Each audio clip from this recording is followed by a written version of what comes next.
in there. Their poll that gives him a 5-point lead. Without that outlier, he's leading by less than 1%, 0.8. In fact, if you look at it, there were 5 polls in the Real Clear Politics average that occurred before the 25th of July.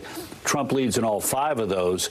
Of the 5 polls that have been held since the 26th of July, he leads in only 2. She leads in 3. So I fully expect that the momentum she has is going to carry her through, unless it's a disastrous vice presidential choice.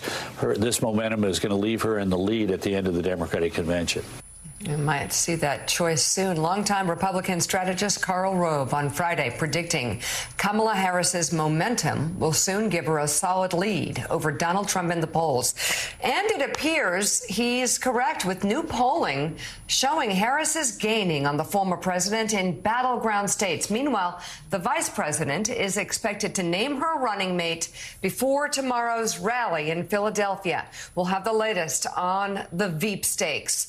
As for the former president, he was in Atlanta over the weekend, just days after Harris held a rally in the same place. And during his rally, Trump complained about the massive crowd that turned out for Harris, attacking the state's Republican governor and congratulating Russian President Vladimir Putin on last week's that's normal prisoner swap. Wow. I mean, because he also, of course, congratulated Vladimir Putin for invading Ukraine. There's that. It was a brilliant move. And yeah, some people would say it's bizarre.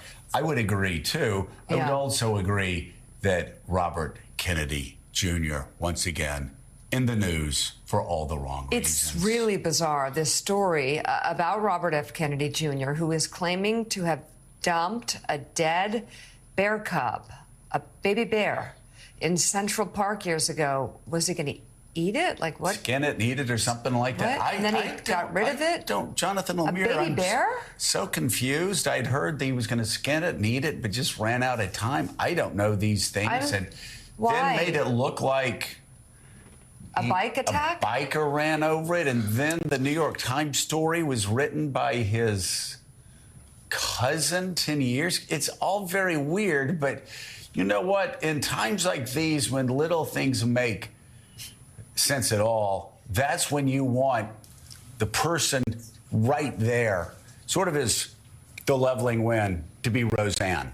And Roseanne was there going, what in the holy hell are you talking about? Yeah, it's a political staple that when you're trying to get ahead of a story, you have to involve it. Roseanne. You need to go to Roseanne and say, look, you're my audience. You're my audience here, Roseanne. This is, I will say, there are very few things that bring a nation together. The revelation of RFK Jr.'s video last night united us collectively with the, what the? Exactly. And let's very quickly recap this as we're getting into it later. But basically, very good. He was hiking. He was upstate New York, found a dead bear. Yes. This is what he says. He decided that, I'd like to have this dead bear. I could skin it, eat it, bear meat for a later meal. He throws it in his truck. He then heads to the city, New York City, for an expensive dinner at a steakhouse, Peter Luger's famed dinner. Realizes then that he has to, the bear meat still in his car. He then says he realizes he has to catch a flight. I mean, he's full. He just ate. He was going to eat the bear cub. Is it winter? Because the bear's getting warm in the car. He was going to eat the dead bear cub, right? But he forgets that he's got reservations at Peter Luger's. So he gets out, he's full, and he goes, well, I guess I'm not going to eat the dead. I got it. The bear. We have to keep the bear.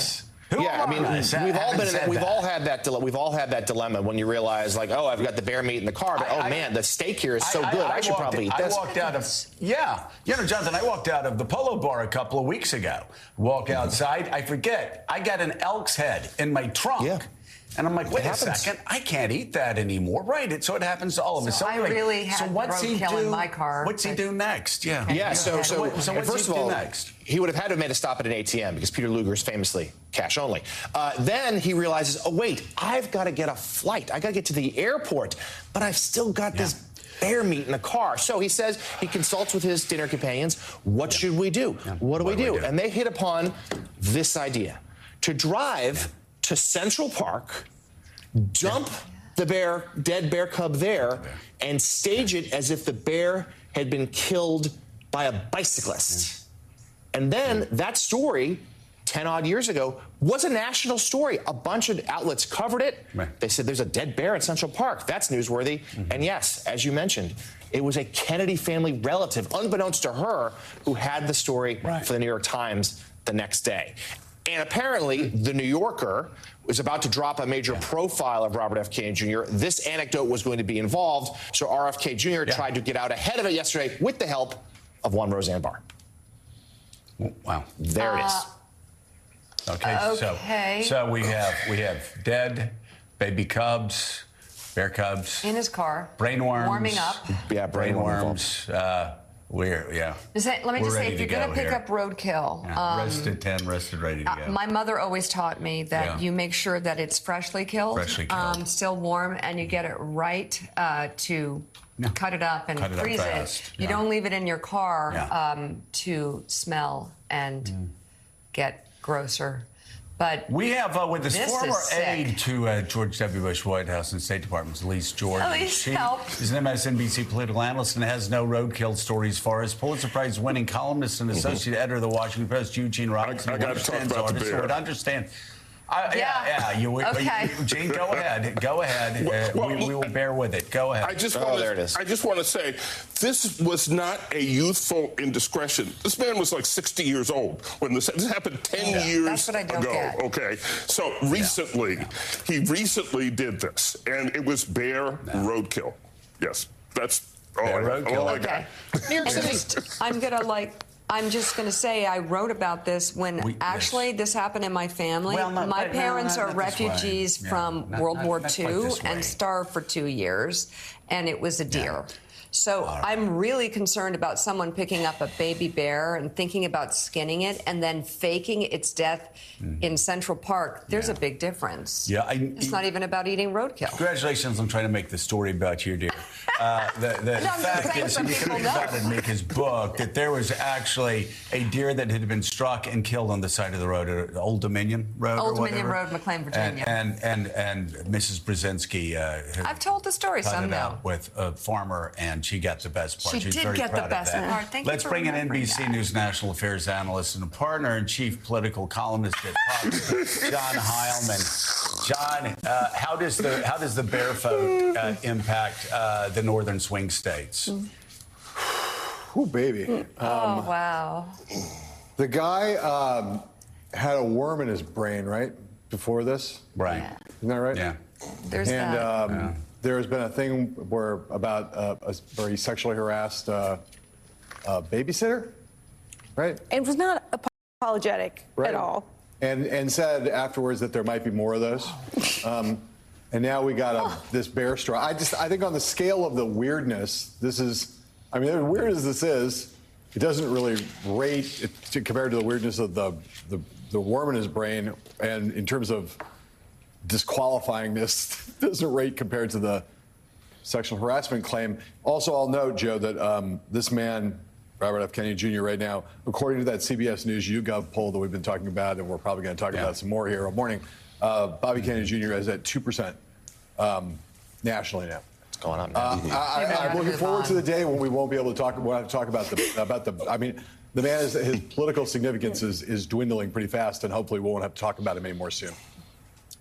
Yeah, and interestingly enough, that's good news for Donald Trump, because it seems that in the most recent polls, he's taking straight from Donald Trump. So it's very interesting. Vice President Who would have ever seen that coming? That weirdos. By the way, I want to say, everybody's talking about weird. Oh, we got this weird thing, weird.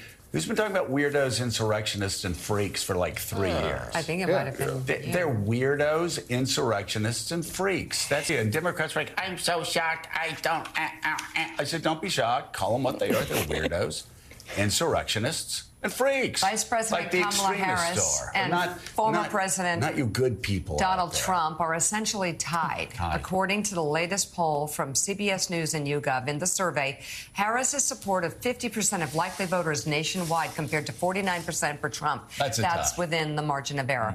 Among likely black voters, the poll shows Harris leading Trump by 63 points, 81% to 18%. That's lower than 87% of black voters who voted for the Biden-Harris ticket in 2020, but an 8-point increase from Biden's numbers in the last poll conducted before he ended his campaign. They would say most definitely going in the right direction. Among young voters, Harris's lead over Trump is similar to the one Biden held in his last poll. According to the survey, Harris leads Trump by 26 points among 18 to 29-year-olds after Biden led by 22 points last month. In 2020, exit polls show Biden beat Trump by 24 points among that same group. CBS News is also out with its first battleground states estimates of the 2024 election cycle, which are gathered based on past polling, census data, and historical trends. According to the tracker, Trump and Harris are deadlocked in Arizona, Michigan, and Pennsylvania. Trump holds leads within the margin of error in Georgia, North Carolina, and Wisconsin, while Harris leads within the margin of error in Nevada. So, wow. Not really surprising here, John Heilman. I mean, obviously surprising if you look at all the polls, how most of them, the most recent polls have all, we've had a bit of a reversal where you heard Karl Rove coming in talking about the momentum seems to be on her side, and it does seem to be on her side right now. It seems to be on the Democrat side. She's pulled ahead by 1 or 2 points in most polls, which means it's tied. You look at the swing states, it means it's tied. What I find fascinating and completely predictable is the fact that Joe Biden was having biggest problems, and we've said it on this show forever, that Joe Biden would have to bring home younger voters. He would have to bring home people of color. That's what Kamala Harris appears to be doing here. She's bringing home people of color. She's bringing home younger voters of the Democratic Party. And the big question on who's going to be the next president of the United States is whether she can perform almost as well as Joe Biden did among older working class white voters in Wisconsin, Michigan, and Pennsylvania. So that's a $64,000 question, isn't it? Well, it is. It's among the. I would broaden that $64,000 question out, Joe, to ask the question whether she can perform as well as Joe Biden did in 2020. With young voters, African-American voters, and Latino voters, because although she has, there's undeniably, the momentum is with her right now. She is performing better than Biden was prior to his decision to bow out, and actually better than he was throughout the last couple of years with all those groups. Her number, though, his number was way down from where his numbers were with those groups in 2020.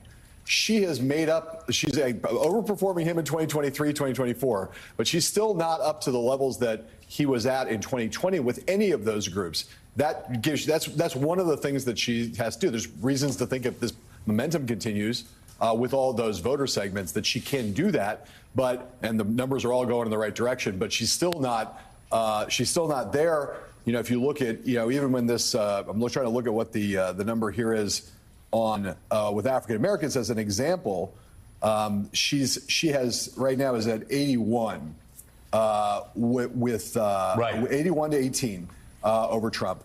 Biden hasn't had 90% of the black vote in 2020.